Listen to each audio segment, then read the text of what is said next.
비장애인이나 장애인이나 누구나 스포츠를 즐길 수 있는 그런 환경이 됐으면 좋겠습니다. 배리어 프리. 우리나라가 진짜 선진국이 되려면은 이런 여러 장애인들이 어디서나 무슨 종목이나 자기가 즐길 수 있는 스포츠를 마음껏 즐길 수 있는 이런 사회가 됐으면 좋겠습니다.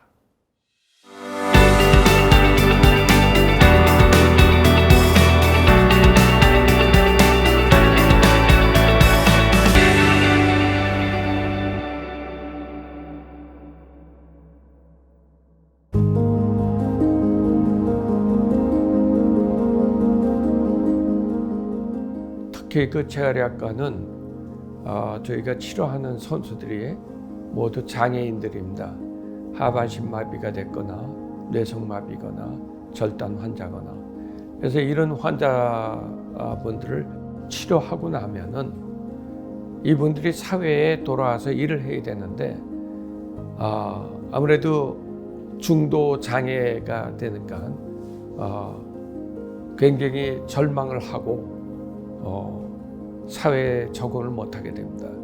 그래서 이분들에게 체육을 시키게 되면은, 체육을 하게 하면은 사회에 잘 적응을 하고 또 본인들도 체육을 하면서 또 재밌게 지낼 수 있기 때문에 이렇게 장애인 체육을 권하게 되는데, 제가 재활약을 했기 때문에 이런 그 장애인들을 치료하게 되고 장애인 체육을 또 권하게 됐습니다.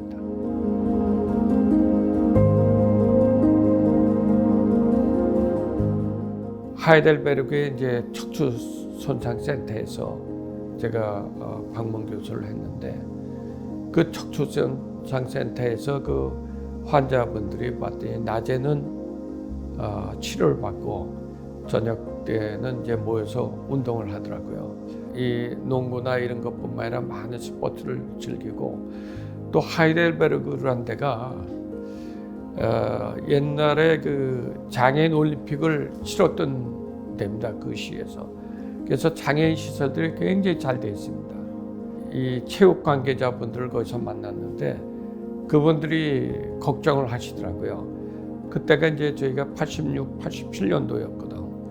근데 그 88년도에 장애인 올림픽을 서울에서 개최하던데 서울의 장애인 시설이 이렇게 하나도 잘 안 돼 있고 이런데 그걸 한다는 것이 굉장히 어렵지 않겠냐, 그 걱정을 하더라고요. 뭐 제가 생각해도 우리 한국에 그런 시설이 없는데 장애인 올림픽을 어떻게 치를 수 있을까 이런 걱정이 되더라고요. 그래서 귀국하게 되면 나도 이런 데 관심을 가지고 또 장애인 체육에도 관심을 가지고 일을 해야 되겠다, 이런 생각을 하게 됐습니다.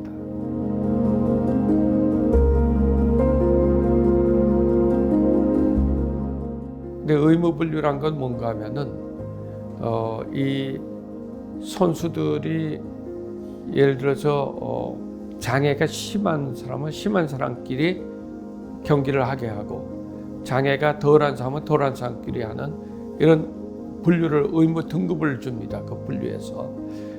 근데 그런 걸 경험한 사람들이 아무도 없었어요.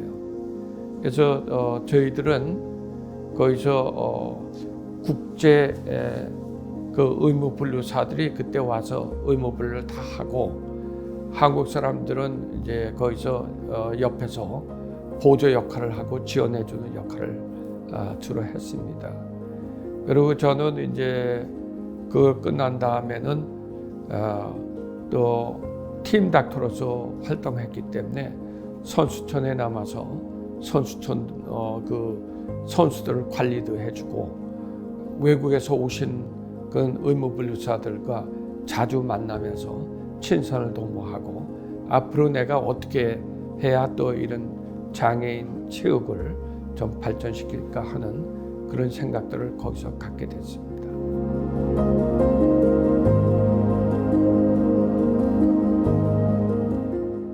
아무래도 이제 국내 의무분류부터 이제 자리를 잡아야 되는데, 그 당시 우리나라 선수들은 외국 외국에 선수로 출전해야지만 의무분류를 받았습니다. 국내 의무분류사가 없었기 때문에. 그래서 국내 의무분류사들을 양성하기 위해서는 내가 먼저 의무분류사 자격증을 따야 되겠다. 이런 생각을 갖게 됐습니다. 그래서 그 워크숍에도 참여하고 또 워크숍에 참여할 뿐만 아니라 의무분류사 자격증을 따려면은 국제대회에서 한 2번 정도 경험을 쌓아야지만 이 자격증을 줍니다. 그래서 제가 처음에는 척추 손상 환자들, 선수들을 의무분류하는 그런 자격증을 따게 됐었습니다. 그 다음에 이 질환에서 종목별로 의무분류하는 게 이제 바뀌게 됐습니다. 그래서 제가 탁구라든가 양궁이라든가 그 다음에 이제 뇌성마비 환자들이 하는 그런 이 축구라든가 뭐 보치아 이런 게 의무분류사 자격증을 따게 됐고 그래서 국내에 이제 그 보급을 시작한 계기가 됐습니다.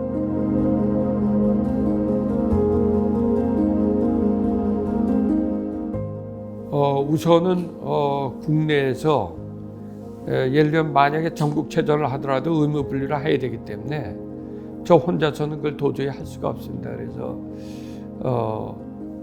이 국내 교육부터 많이 했습니다. 워크숍을 하고 또 이분들에게 또 이분들이 흥미 있어야만 기회를 드리고 국제대회도 참석하게 하고 그래서 국내 의무분류사를 많이 양성하는 데 힘을 쏟았습니다.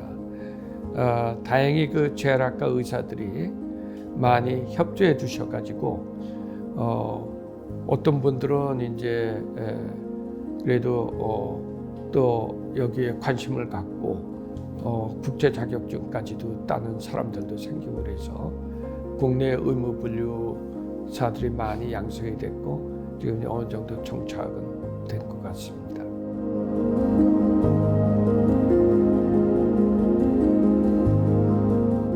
한국 장애인 복지 진흥회라는 게 있었는데 그거는 대한장애인 체육회 전신 활동을 한 곳입니다. 그거는 복지부 산하가 있어가지고 체육 활동에 아무래도 좀 제한을 받은 이런 단체였습니다. 거기서 제가 의무위원장으로 활동을 또 하고 또 이사로도 활동을 하고 이렇게 했었습니다.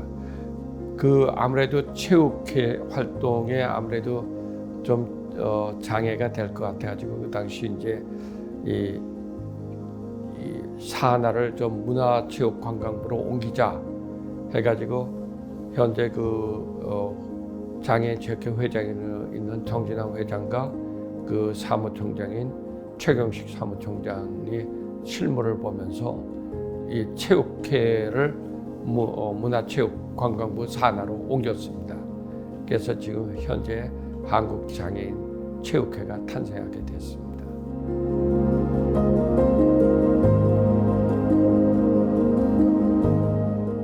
사실 우리나라의 장애인 스포츠가 처음에는 그렇게 발전을 안 했었는데 현재는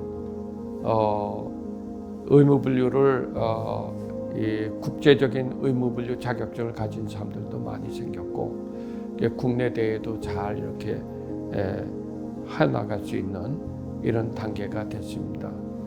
어쨌든 장애인 체육이 지금 많이 발전해서 우리나라가 이제 세계 한 10위 정도의 그러한 수준까지는 올라가지 않았나 이런 생각이 드는데 이런 여러 가지 스포츠 행정을 통해서 이렇게 발전하고 이런 것들이 보람이 있다고 생각합니다.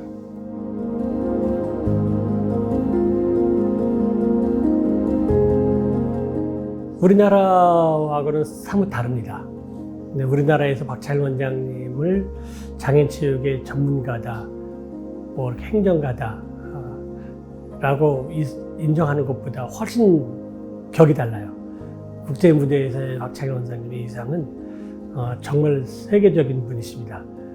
그래서 특히 이제 과거에 있었던 패시픽 조직에서는 장애인 체육의 아시아 지역과 남태평양 지역의 모든 행정과 의료 분류와 대회 개최 등에 대해서 탁월한 리더로서 인정받고 있는 분입니다.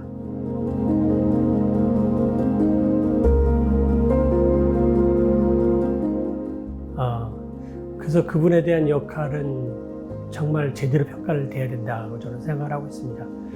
국제적으로 닥터박이 인정받는 만큼 우리 대한민국에서 닥터박 박창일 원장님이 인정받기를 저는 원합니다. 박창일 원장님이 가지셨던 역량과 국제적인 평가에 대한 재평가가 이루어진다면 그를 따르는 후배 행정가나 전문가들이 굉장히 롤모델이 되지 않을까 생각합니다. 한편으로 좀 묻혀 있거든요. 그래서 그분들과 같이 박찬일 원장님과 같이 혹시나 또 묻혀져 있는 전문가나 또 존경받아야 될 히어로가 있다면 현재 대한장애인체육회나 장애인체육인들이 발굴하고 모시고 평가하고 본받아야 된다고 저는 생각합니다. 그래서 아쉽지만 재평가되고 있는 이 시점이 저한테는 감사하다 그렇게 생각이 됩니다.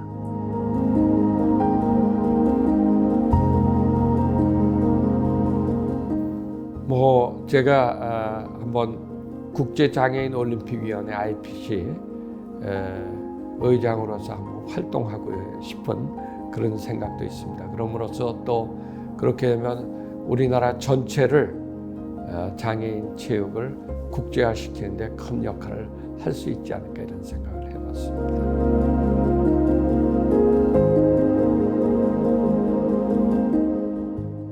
일부 종목에 있어서 엘리트 스포츠는 많이 발전했다고 생각합니다.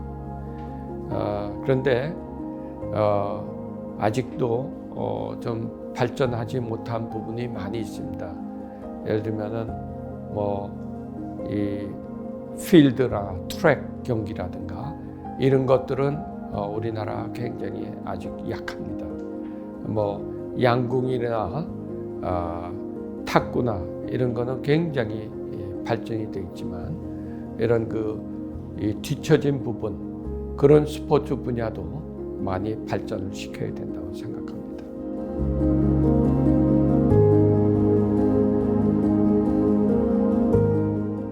직장인 동호회랄까 직장인 체육 이런 것들이 좀 발전해야 됩니다. 예를 들면 일반인들로 얘기하면 프로 선수 같은 그런 게 많이 생겨서 장애인들이 생계를 걱정 안 하고 운동을 할 수 있는 그런 환경이 되면은 아마 많은 장애인 선수들이 엘리트로 이렇게 성장해서 직장인 선수로 활동을 할 수 있지 않을까 이렇게 생각합니다.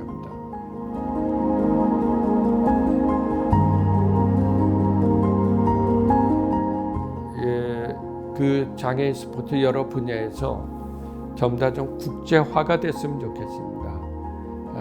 우물안 개구리처럼 국내에서만 이러지 말고 국제대회에 자꾸 참여해서 각자가 국제적인 수준에 도달할 수 있도록 노력을 해가지고 그렇게 국제화가 됐으면 좋겠습니다.